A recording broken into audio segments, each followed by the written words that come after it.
If people want to get investment, it's very important that people understand this basic concept. Do not ask people for money because they'll give you advice. But if you ask people for advice and they like what you're doing, they'll give you money. So don't ask for money, ask for advice if you want to get an investor to invest in you.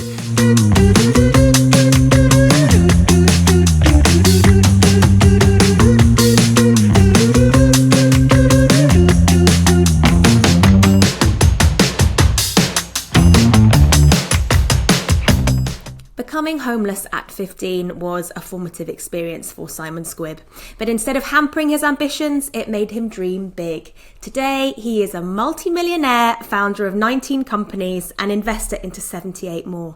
He has made it his personal mission to help others achieve their dreams too. Simon created HelpBank, an investment platform which aims to give 10 million people the funds, the advice and the motivation to kickstart their own ventures.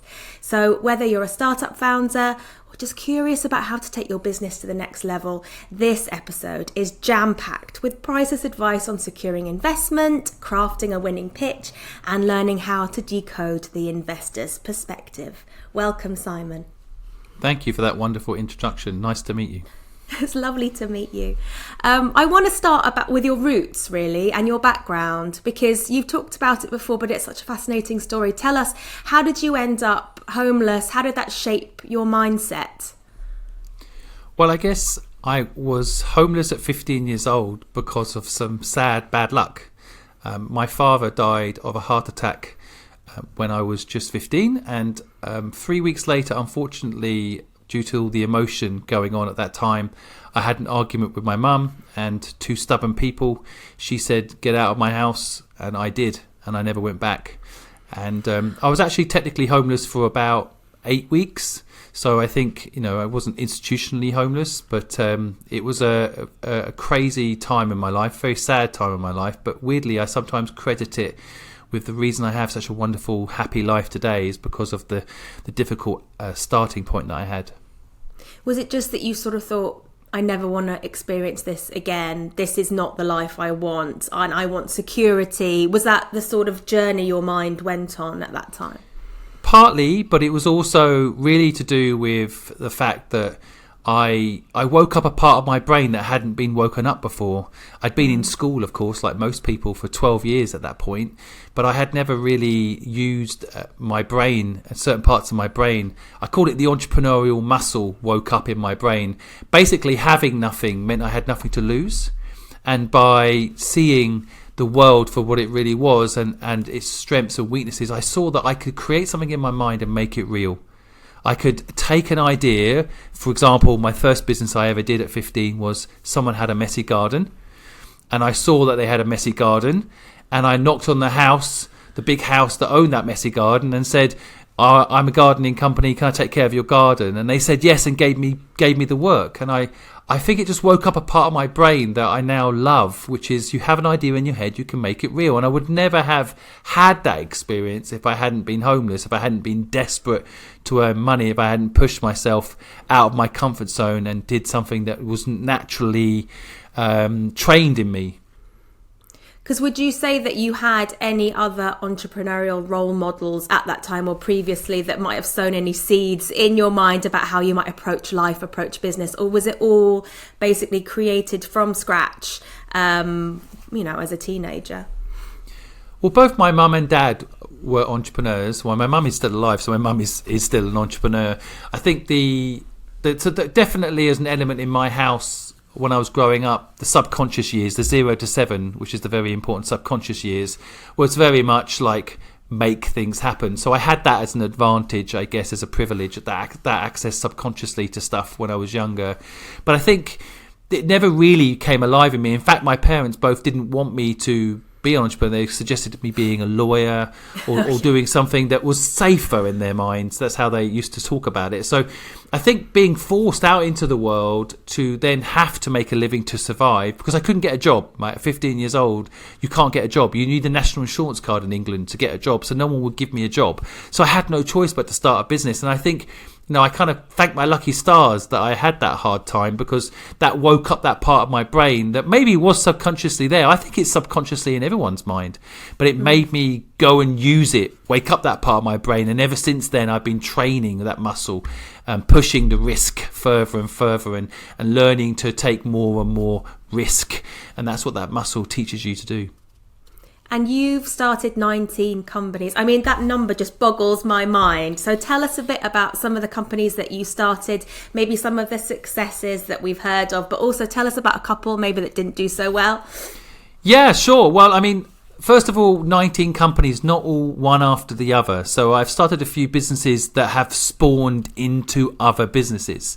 Okay. And ironically, one of my biggest successes is a company called Fluid, which I sold to PricewaterhouseCoopers. But one of my biggest failures was a company called Fluid Comics, which, isn't far from it. And in fact, funnily enough, I've got it sitting on my desk now. I always keep, this is a big failure that I had. This is a product called Devashard.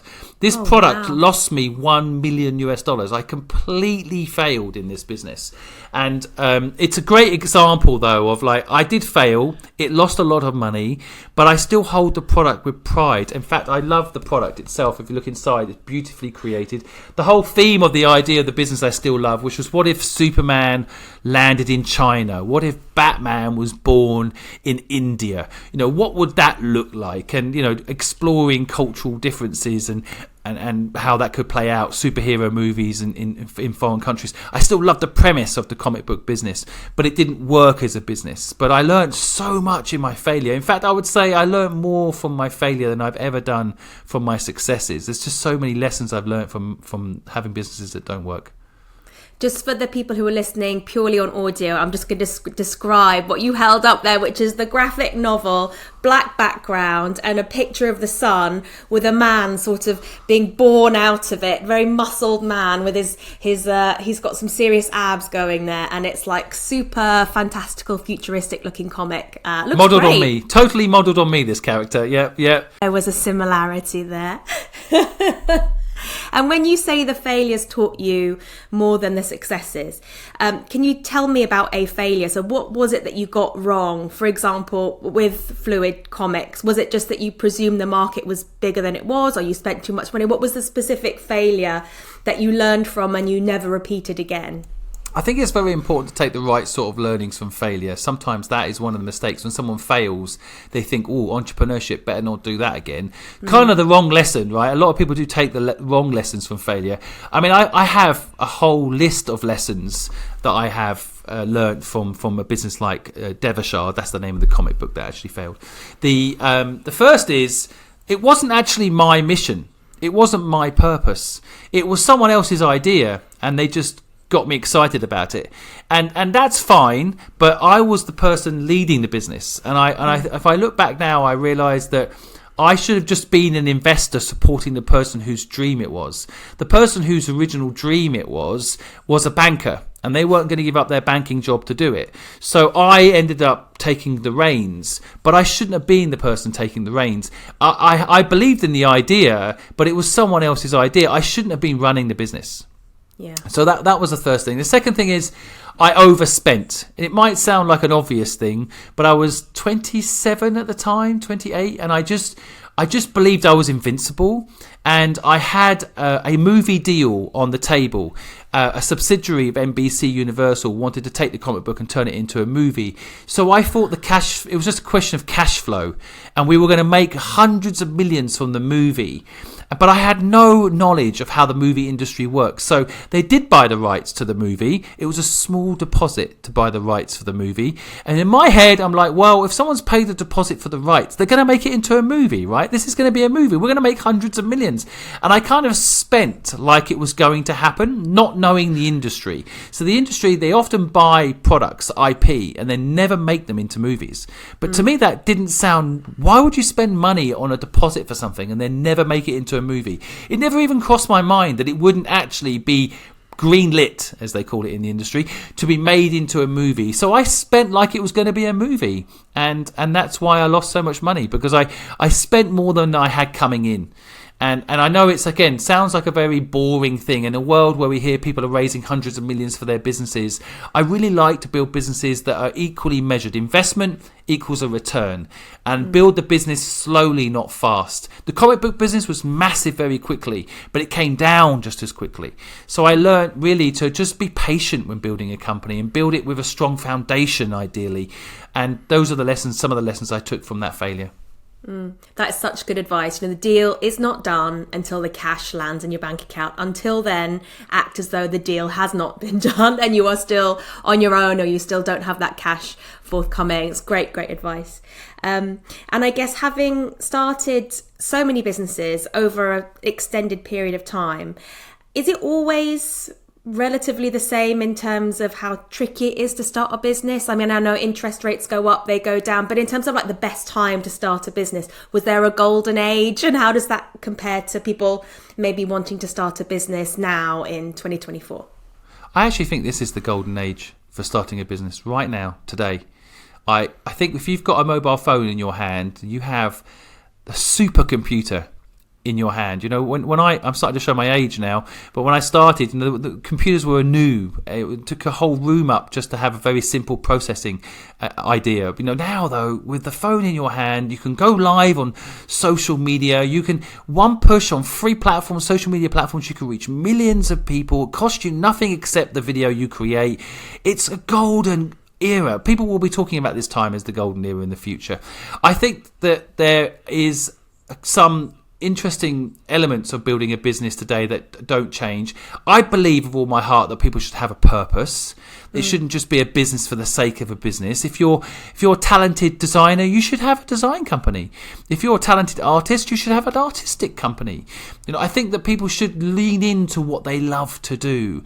And if you lean into what you love to do and you apply all these amazing technology things that we have available now, free marketing that I didn't have when I was around. If I wanted to do marketing, I had to go to rubbish events and network with people all day long, or I had to go and spend lots of money on TV.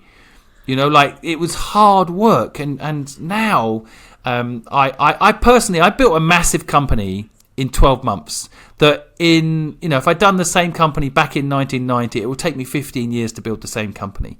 And it's all been done through social media. And so, not that social media is the only way to do it, but I think that it's really quite an interesting time. The network effects are stronger. The workforce, again, in downtimes, economic downtimes, is a great time to start a business. And I think we're in right now a middle ground where it's not an up and it's not a down. But, people are struggling. Cost of living is high. Actually, now more than ever, people are willing to perhaps work at a startup to give themselves a chance to get out from the basic salary and the basic job. You give people a chance, they'll work hard. And I think that creates a great foundation for a startup looking for people. There's talent is still key. Even in an AI world, it's still key. Finding people that can help make your business work. And I think right now is the time. I think right now people are willing to take a chance more than ever. People are more educated than ever thanks to things like YouTube. People are aware of more things. They know what's going on around the world. Starting a business now and getting people, if you have an aspirational business with a purpose and you leverage technology, you can't lose.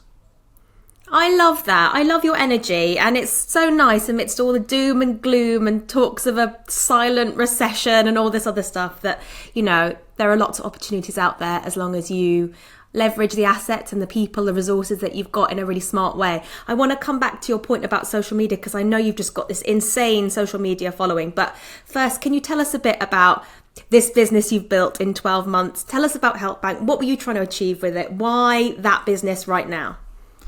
Well, basically, when I left school at 15, I felt like my education had let me down. It hadn't taught me how to sell. It hadn't taught me how accounts work.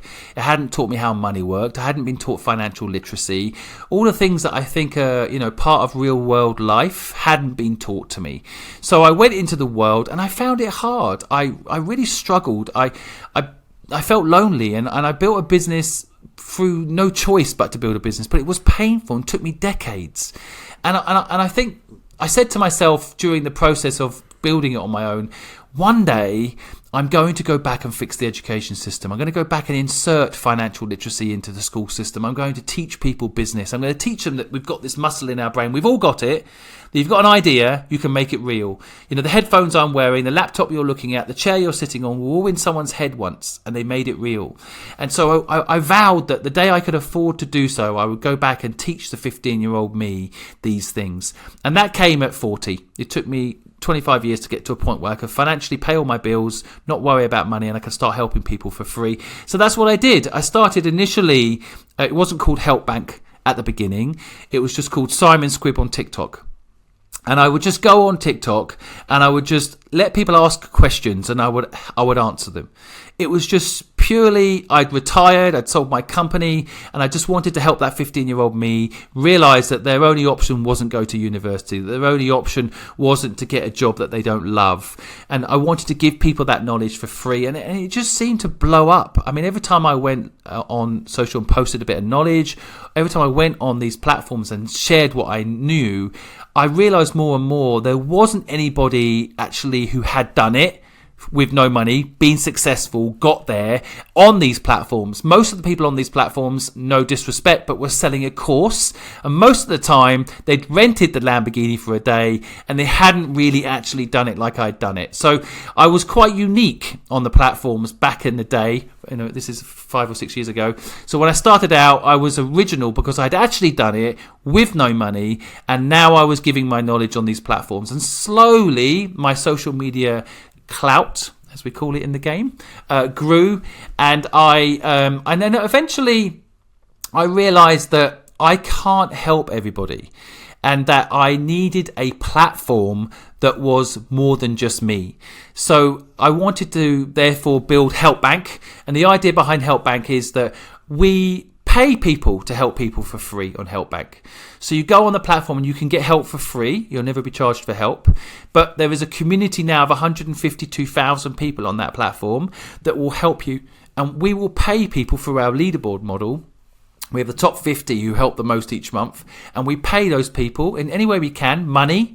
Yes, of course, we pay people with cash, but we also pay them with things that money can't buy, like access to events and to meet their heroes and do things that perhaps isn't just about money. And so we say thank you to the people that help people. And that way we're able to help people for free at scale and reward those that help people. So it's a platform not just to help people, but to help people help people. That's really cool. And I suppose because you're an investor as well, there's the added bonus that, hey, if you come on there and you learn from what you're saying, these people might build a business that you will later invest in, or that will come to your attention in some other way.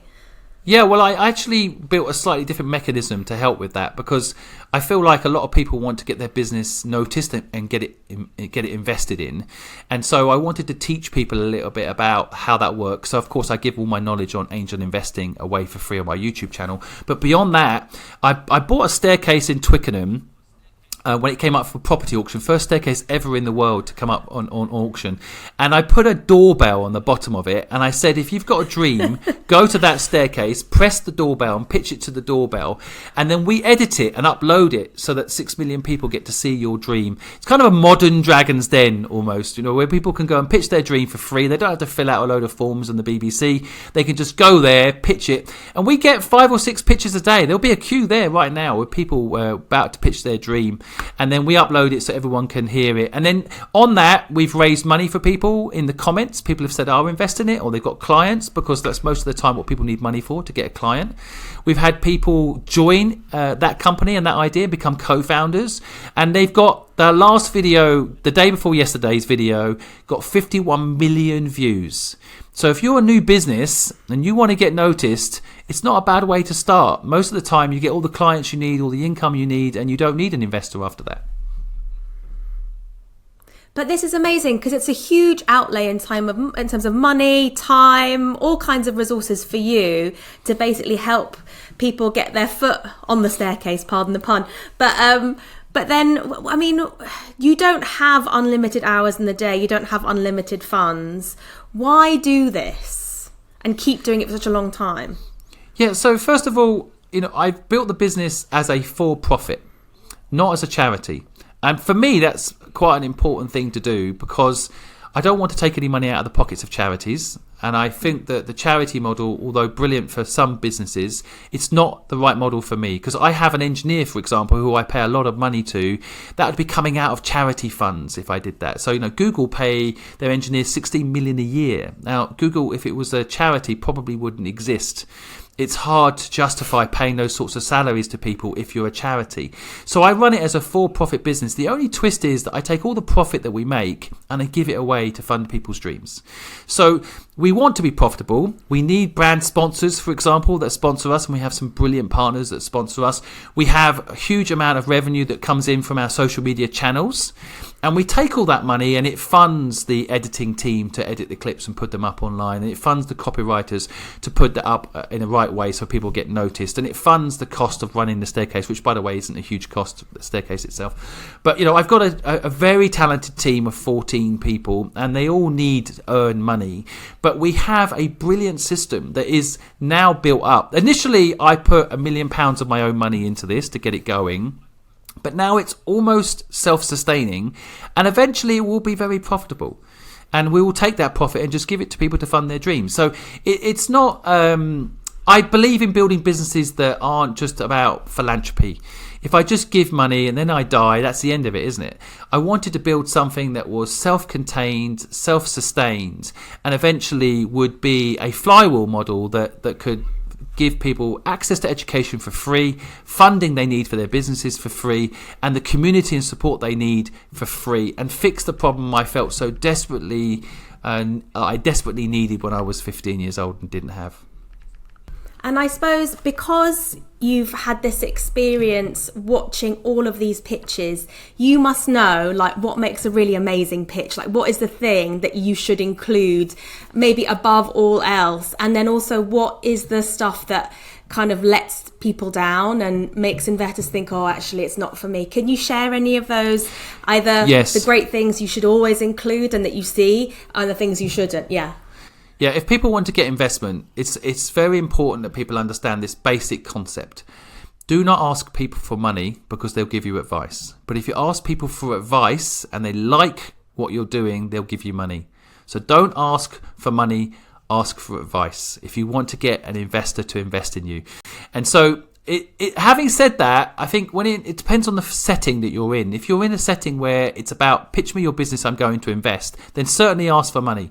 You're there to get investment. So say how much you need, but make sure you're clear on what you're going to do with the money so that the investor understands, well, one, maybe how they can bring value. Because, for example, if someone pitched to me and said, and this happened recently, they need £500,000 for marketing. Well, I'm like, I can market you for free. You don't need to spend all that money on marketing.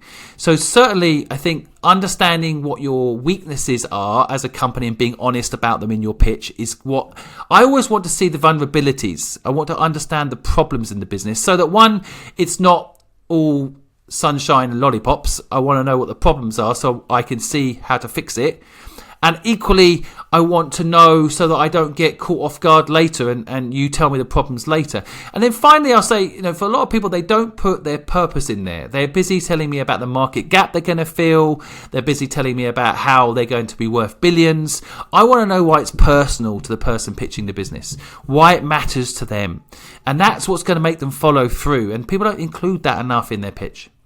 So Simon, from an investor's perspective then, so are there particular kinds of businesses that are really in vogue now? You mentioned AI a little while ago. I presume that sort of got its kind of tentacles wrapped around all the newfangled brilliant ideas that are coming out now. But are there particular things that investors really want to put money towards right now and things that they maybe don't? Well, I mean, statistically, a huge amount of money is going into AI right now. I personally am not focused on AI. I always focus on the people. I want to know the person. I'm investing in the person, not the idea. And I don't really see trends. I'd rather see, for example, fixing the education system. I'm investing in businesses that are interested in also fixing the education system, because then I can merge it with my existing platform or partner with my existing platform. So I tend to invest today in businesses that are focused on my present agenda. In the past, however, I used to just invest in things. I mean, I certainly invested in things that I thought were a market gap. but I've learnt my lesson, because just because it's a market gap doesn't mean to say that the company that's working on that market gap filling of is the right company. It's all to do with people, whether that person cares, like I was just saying about angel investing, whether that person cares about the problem. So I now focus on education related businesses as opposed to just general businesses. And I think that's a good thing for people to learn. Like, what does the investor they're talking to want to invest in? What are they presently actively involved in? And what problem are they personally working on solving? That's a good way of tapping into whether or not that person will invest in your business. And I guess there's lots of investors, I suppose if I were an angel, myself included, where you don't want to put your money into something where you don't fully understand the sort of core technology, or you can't sketch out how it works, because then you never really know if it's making progress or if it's really solving the problem, because the tech itself is so obscure. Yeah, I guess that argument is true, although the only thing I would say is that I think sometimes the mission matters more. So, for example, Elon Musk, which I don't think anyone can do a podcast these days without mentioning Elon Musk at some point.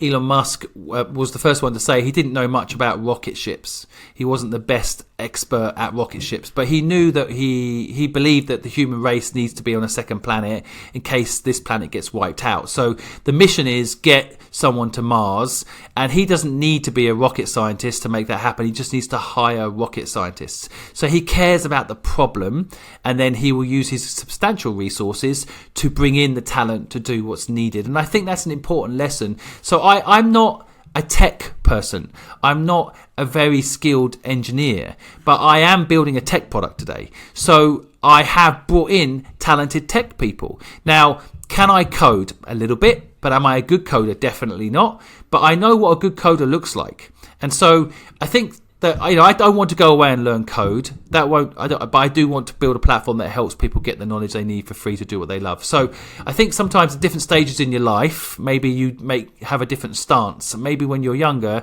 maybe only work on things that you have the skill set to do, or build up your skill set in that thing. When you're older, maybe you're a bit more financially secure. I do think buying in the talent to do the things you want to do instead of you doing them is a pretty interesting way to do things.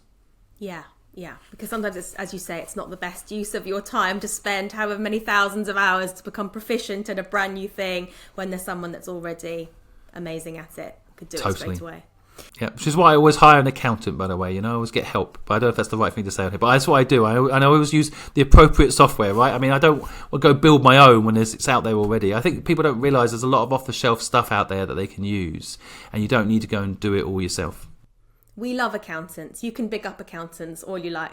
Yeah, that's the first hire. Every company I've ever started, by the way, that has been my first hire, because I'm so bad at accounts.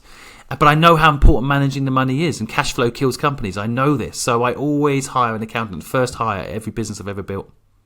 And when you say it's your first hire, are you like in touch with them, asking them for sort of P&L every day, every week, or like what kind of support do they give you? Do they just say, oh, you're running out of money, stop, or like, oh, you could spend more in this area because you're making more margin in this area? What do they say to you?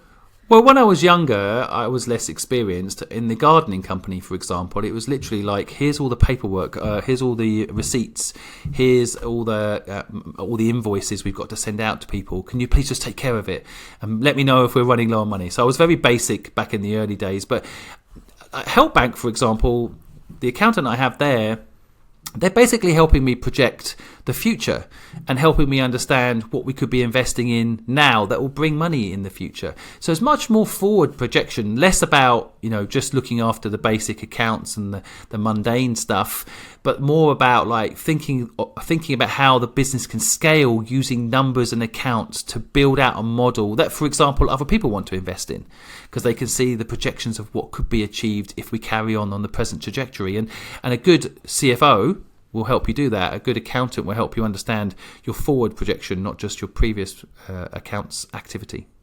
We recently had an amazing accountant called Julie on the show. She's known as the financial fortune teller, and you are literally preaching to the choir, because she was saying the same thing, how empowering numbers can be, and how weirdly, especially in this country, a lot of people are quite frightened of numbers for some reason, and no one really knows why, but we seem to be really nervous about really getting down and dirty with like the basic metrics underpinning our businesses. Yeah, I think that's why, again, I want to teach financial literacy in school, because numbers are not to be scared of. I did okay at maths in school and stuff, but I always felt like I didn't really know, it wasn't translated into a real world activity. I felt like I was a calculator when I was learning maths at school. It wasn't really showing me, well, Simon, how does compound work? You know, and if you understand compound interest, it's a bit like building anything. Over time it builds value, but this isn't taught, and it still blows my mind that this isn't taught. But I learned to really respect accountants, and that's why, as I say, my first hire at every single business that's been successful, I've had an accountant, and I do genuinely value that back system, backing up the front business, because without knowing when you're going to earn money, you can't inspire people to come and work with you, right? You can't say, look, one day if we achieve this, you'll earn more, you'll get more, or the equity in the company that you own will be worth more. You need it to also inspire. It's self-fulfilling. So have an accountant, one, and you've also said build a brand, not a business. So tell us, what exactly is the difference, and how radically different is the journey to building a brand compared to if you're just setting out to build a business? Well, building a brand, not a business, is primarily my thesis around this after decades of doing both, is that if you build a brand, you're building value. If you just build a business, it's very commoditized. So probably the best example is like Nike. Nike are just a shoe made in China. And so the cost of goods is probably $10. But why can they charge 170, 180, 200, 500 dollars for their shoes? In large part, it's because you're buying into a brand. You're buying into a value proposition. And so many people don't understand what a brand is. A brand is a club. It's a philosophy that you buy into. It's an image, sometimes in the case of Nike, and it adds so much value. So I have built businesses. The gardening company was a business, not a brand. So what happened with that business is someone comes along and offers the same service at the same price or a little bit cheaper, and people will switch. Whereas if I'm a brand, let's say, for example, a trusted company that's never going to, that's your house is safe when you're not there, but your garden's being taken care of, you can charge a premium. And I didn't know that when I built the gardening company. So I did have people come along and they offered it cheaper, and people switched because I wasn't a brand. I was just a business. And so I think the key is understand what brand is and then apply it. The other real benefit of building a brand, not a business, is most of the time you can scale if you're a brand. So I have built companies like Fluid and Nest, and these companies are run by other people. Eventually I build them up so that someone else can run them, because as an entrepreneur you don't want to get trapped in your own business. That's as bad as working for someone else when you don't love the job. You don't want to be trapped in your own company. So by building a brand, you end up building a philosophy that goes beyond you personally. So if I walked up to someone and said, I'm Simon Squibb, please buy from me, maybe they will, because I've built a personal brand. But I think that people will buy from Apple because it's Apple. And they'll buy from Samsung because it's Samsung. Sometimes they won't buy from Samsung because it's a brand they don't like, or they won't buy from Apple because it's a brand they don't like. I think people don't understand how powerful brand is, but it allows you to scale. Luckily, Steve Jobs didn't call Apple Steve Jobs. At the end of the day, you've got to build what does that brand stand for, and then it will live when you're gone, and it will work when you're not there. And so that's what's happened in all my businesses previously. They work today, still today, even though I'm not there, because I built a brand, not a business. And I guess a lot of people, especially when they're starting out, that branding, that brand building is happening mostly online. And I know that you started your online brand, kind of Simon Squibb on TikTok, but then that's very different to what the social media landscape looks like today. It's so much harder to be seen. So I'm curious, what do you do today to build your brand on social media or on any digital channels, really? And what can kind of the newbies who are listening, who need a bit of advice, what can they learn from that strategy in terms of building their own businesses, their brands online? Yeah, so first of all, I tell everybody it's not a crowded market. Don't tell yourself that and not do it. That's just an excuse. It's a bit like when people want to start a business and they say they've got no money. It's just an excuse. Don't use these things as excuses not to start, right? Starting a business you can start by just starting a social media handle and posting that you're doing it, telling your friends that you're doing it. None of it has to cost any money.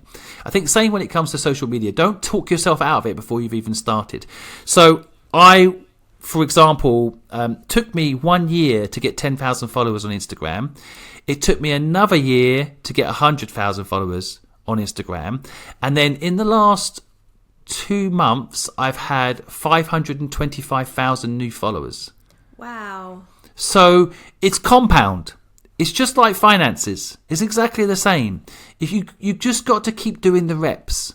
And I think that if I was starting out today, I'd have the same attitude I had back when I started originally, which is I'm going to do this because it's fun.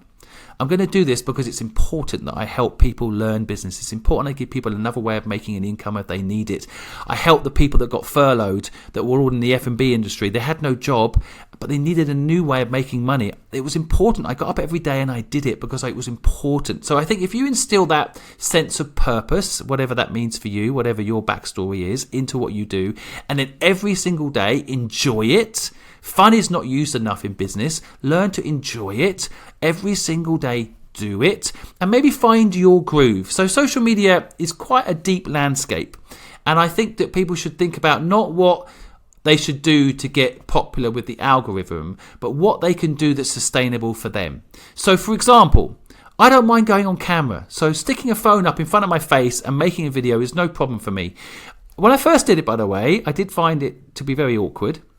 But I've got used to it. But some people don't like that, and they won't ever like that. They're introverts. It's not their thing. So maybe think about what you do like. So for example, maybe you like writing blogs. Maybe you like going deep on subjects and writing it down. Then go on LinkedIn and do that. Go on blog forums. Go on helpbank.com. Go places where your talent can be applied, as opposed to going where the latest trend is. I mean, right now, definitely reels and shorts and video short form content is very popular, but that might not be your groove.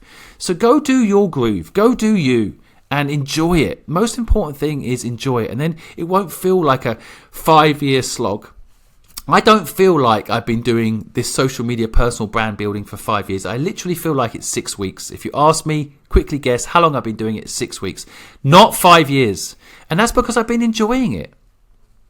I think it's really important to say that as well to people, especially when they're starting out, that things do take time. And when it comes to building a brand, especially, like, it takes years. What's the phrase? It takes 12 years to build an overnight success or something. I think too many people hope that, they're going to launch their business on Instagram and then like a week later they're going to have 50,000 followers, and it's just not the way it usually works. It's possible, but it's unlikely. Yeah, also, sometimes social media distracts people from like running their businesses properly. So, for example, I was advising someone who started a window cleaning business recently, and they were making these TikToks where basically they were showing the window clean before and after. And it was great, but they weren't getting any customers from it. They were getting views, but they weren't getting any customers. Like, we're not getting any people contacting us to clean their windows. I'm like, okay, listen, stand outside in the street and look for dirty windows and knock on their door. Yeah. Sometimes you just have to go back to basics and stop letting social media distract you. If you're a B2B business, you're probably better off just knocking on the door of the person you're trying to work with. If you're a B2C business, okay, social media can be hugely powerful and a new income stream for businesses. So I definitely believe in the merits of social media, especially for social good. I think social media can be used for social good, but don't let it distract you. Sometimes you don't need it. I think it's important that a lot of the advice you're giving involves stopping, sitting down, taking out pad and paper or your laptop or whatever, and thinking, what am I spending a lot of time on, and what's it bringing back? What's it doing for the business? So that example with the window cleaner, all this time's making videos and not a single sale from it. But I think a lot of small business owners, they just don't feel like they've got the time to stop and be like, right, big picture, what am I wasting my time on? And maybe don't know even where to start with a real sort of strategic overhaul. So is there something, a process that you follow when you're trying to whittle out what's not working? And can you share that? Is it like a SWOT analysis? What do you do? Well, I think when it comes to generally, I've got 6 million followers on social media.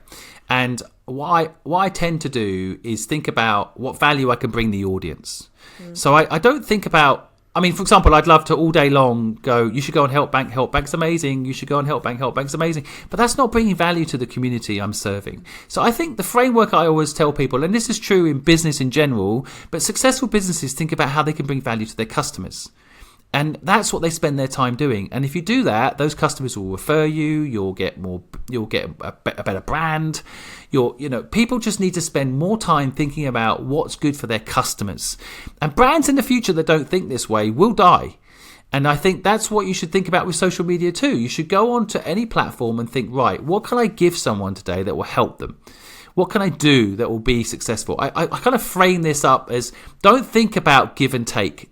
Give and take is a noun we've all got kind of used to. I'll help you if you help me.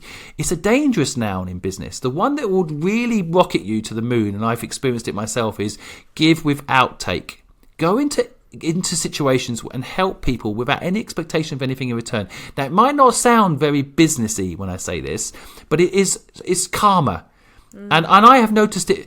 My life has been so much better when I started just helping people without a catch, without any expectation of anything in return. And I went to a mini garage recently. I was going to buy a new Mini, and I was speaking to the lady who was selling the Mini. She's such a brilliant salesperson, because what she said was, you don't need to buy a Mini. It's the wrong car for you right now. But when the right model comes along, I'll let you know. Because I described what I needed, and she told me that what I needed they didn't have, and it was all about how many miles the electric car gets. Anyway, the point I'm making is that they were honest. You know what? I respect Mini more for allowing her to be honest, and I respect that person. And if they ping me in the future and say, I've now got the perfect car for you, I'll definitely read the email. And I think that's the thing. Give value, be honest, be authentic. This is not taught enough in business. We seem to still have this kind of weird, greed is good, tread on people to get ahead mentality. But I think it's so wrong. In business, true success comes from that reputation and that giving and that helping people and doing what you can. And then that always comes back tenfold if you live that way and build your business that way. We're back to compounding again. Yeah, so my new favourite word. But I'm glad that you said that you want to help people, because we did actually let our listeners know that we would be talking to you today. So some of them have submitted some questions. So I'd love to ask you a couple, if that's all right. Of course.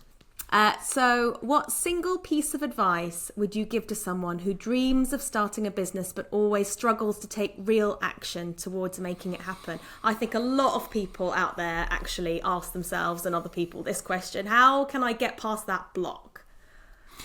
Well, first of all, I don't know the circumstances of the person asking the question, but I can predict and say that they need to put themselves in a position where they need to take the risk. See, a lot of people want to make it, but you don't make it by wanting to make it. Every single one of your listeners will want to make it. People that make it need to make it. So that person, they need to kind of move their want to a need. And it's a mindset thing alongside, frankly, an accountability thing. So an extreme version of this would be quit your job, and then you've got no choice but to make this thing you've been procrastinating about work. It kind of works, like the Vikings used to call this burning the boats. So you get somewhere and you burn the boat that got you there. So you're either going to die on this island or you're going to conquer it. And that's an element that people need to build into their lives. And I say it carefully because equally you don't want people to quit without a plan. You don't want people to quit without a nest egg or some sort of security so they don't end up in difficult situations. But equally, you've also got to make sure as a human being you push yourself a bit. You've got to take risks. That's how you get luck. Luck has nothing to do with hard work. Luck is all to do with the more risk you take, the luckier you get. So in answer to that question, people just need to kind of go for it. Realize you've only got one life. Take risks, because that's what all you have is stories in the end anyway. You can't take money with you, and you've got to go for it. You've got to just take risks to have luck. Wow, that's great. That's great advice. I love the idea that it's actually by taking risks that you make luck. I've never heard that before as like a sort of consequential theory where one leads to the other. But I suppose you can never test whether you're lucky or whether your luck will hold out unless you take a risk in the first place, unless you do something which needs a lucky outcome. Totally. Well, I 100%, I proved it. I've done a lot of studying on this. It definitely, the harder you work, the luckier you get is the narrative that you're sold as but it's not true. Because if that was true, nurses would be multimillionaires. They work bloody hard. I mean, working hard is not necessarily going to equal success. It can lead to burnout. it can lead to a lot of dangerous things. Actually working smart and then thinking about the reason I'm successful today is I've taken a lot of risk. In the early years, I had no choice but to take a risk. But I think as I've developed my risk muscle in my brain, it genuinely has led to so much luck, because I've put myself out on social media and the fear of embarrassment, the fear of being teased or looked down upon, doesn't matter. I've broken through and I'm successful now, right? Like, it's just taking that risk when everyone else won't is often what will make you successful. And weirdly, our second question relates to this, because they're asking, if you're not a confident person, how can you find the will to overcome your fear of failure and bet on yourself? So I guess, I don't know, maybe you've had failures before, or maybe, you're shy, or there's stuff going on where you just don't have that innate self-confidence, which we're led to believe you need to be an entrepreneur. So how do you get from A to B? Well, I mean, again, someone talking about not having the self-confidence, I think it's quite normal. I also have dips in my confidence levels, especially when it comes to doing stuff on TikTok. I'm like, what am I doing here? Maybe I'm too old for this. I think the part of it is just doing it. The repetition of doing it is kind of interesting to overcome your fears. I'm sure. I mean, I don't like roller coaster rides. I get scared. But when I've gone on one at the end of it, I'm like, yes, I did it. I feel exhilarated and alive. I think that pleasure is on the other end of fear, right? So partly you've got to learn to leverage fear. Fear is an asset that makes you run faster. I mean, original design of fear was a lion's coming towards us. You feel fear and you run faster. You literally run faster. And you think differently. You'll figure out how to survive and climb up a tree. Like, fear is an asset. So when you're feeling the fear that you're talking about now, that people feel, it's good. It will make you perform better. So leverage it. Learn to love fear. Lean into it and kind of go for it and have a story. If nothing else, you'll have a story. But have you ever had a crisis of confidence? Have you ever had the wind completely taken out of your sails? And can you tell me about that experience and how you, in that time, came back from it? Yeah, I've had it many times. I think the most serious time was when I sold my company. When I sold my company, I thought I'd made it. I was like, okay, I've got all the money I need in the world, and I've done it. I've gone from nothing to successful. I built a business and sold it, which everyone thinks is the dream. And it turns out that that's not the dream. And I was quite depressed for a while after I sold my company. And I felt like I'd lost my identity. Like, who am I? People, you meet them, I'm retired at 40 and I'm meeting people who are, working hard. And they're like, what do you do? I'm like, oh, I don't do anything. I sold my company. It's like, I really felt lost. And I felt like I didn't have a reason to be here. And so I got over it by analysing what I like and what I don't like. So whatever I do in the future, I try to focus on things that I like to do. And then I also looked at what problem upset me in my past and then applied myself to fix it for the future. And I think that's how I overcame it. I made it not about me. Although if you watch my social media, you might think it's all about me. It's not. It's about the people I'm featuring in the videos. It's about their dream, about what they need, and about how we can help them. And so I just kind of re-engineered my life and made it about, like, what can I do to make the world a better place? It sounds cheesy, but that got me up in the morning, got me excited again, and got me back on track to having the life I have today, which I love. Thank you for sharing that. I think sometimes people need to hear that even super successful, visible people who seem very confident, they too can have their own crises and stuff going on that no one sees on the outside. So thank you for sharing that. And one final listener question. Are some industries better suited for startup businesses to get finance from the high street banks and some better for angels? So I guess, so are there certain sectors that are just made for angel investment and a high street bank won't touch it, and I guess vice versa? Or is it or has that game changed now? Well, I mean, in short, banks tend to lend around assets like a property, or they lend around cash flow. So if you've got perhaps an order from a client and the order's coming, but you just need an overdraft until that money drops in your account, banks will tend to operate around those sorts of models. Angel investors, however, and it depends on the stages that you go at. So if you haven't started yet and you're after an angel investor, there's certain types of angels that probably want higher percentage amount in the company, but will take a risk on a company that hasn't started yet. And then you've got angel investors that will invest in businesses that perhaps are up and running but need a bit more capital to get to profitability. And then you've got angel investors that will invest in profitable businesses, and by investing in them, they'll make them even more profitable. So there's different types of business stages and different types of investors that will fund those different stages. And then you get into VCs, which often invest in high growth companies, and pre-IPO investors, which gets very sophisticated, but before you're about to list. But there's lots of different stages, and I think you need to decide what you want. I mean, I think the number one rule for investors is make sure that you're getting someone come into your company that can bring value, no matter what part of the chain you're in there. And that's what something. And if someone comes in and brings value, it shouldn't just be money. Hopefully, it will also bring expertise and support to help you make your business work. They're the best sort of investors to get. On the bank funding, the famous phrase that I love is that the bank will always give you an umbrella when the sun is shining. And they ask for it back when it rains. Yeah, exactly. And with angels, I think, isn't it also about your personal ambitions and your own risk appetite and ability to withstand pressure? Because if you've got like a back of an envelope business idea and you get angel investment for it, a huge sum of money, for example, the pressure to succeed is enormous. So you need to be that kind of personality that thrives under those circumstances. Otherwise, you'll just wither, and it wouldn't have been worth the check being written. I've done both, and I would only say that, don't be fearful of fear. And so there are bad investors and there are good investors, and there are opportunities to take money, like you say, that maybe comes with pressure but allows you to build something that changes the world. And I think you should do it. I think if your business needs it, you should do it. The only caveat I would say is make sure that you don't get a new boss. Sometimes when people get an investor, they're doing it as a shortcut. So most businesses that come to me for investment, what they actually need to get better at is sales.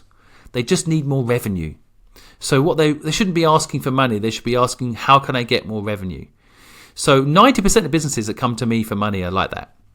So you don't want a new boss just because you can't sell, right? What you want to do is hire a sales manager or bring someone in that's going to bring you clients. That's great advice.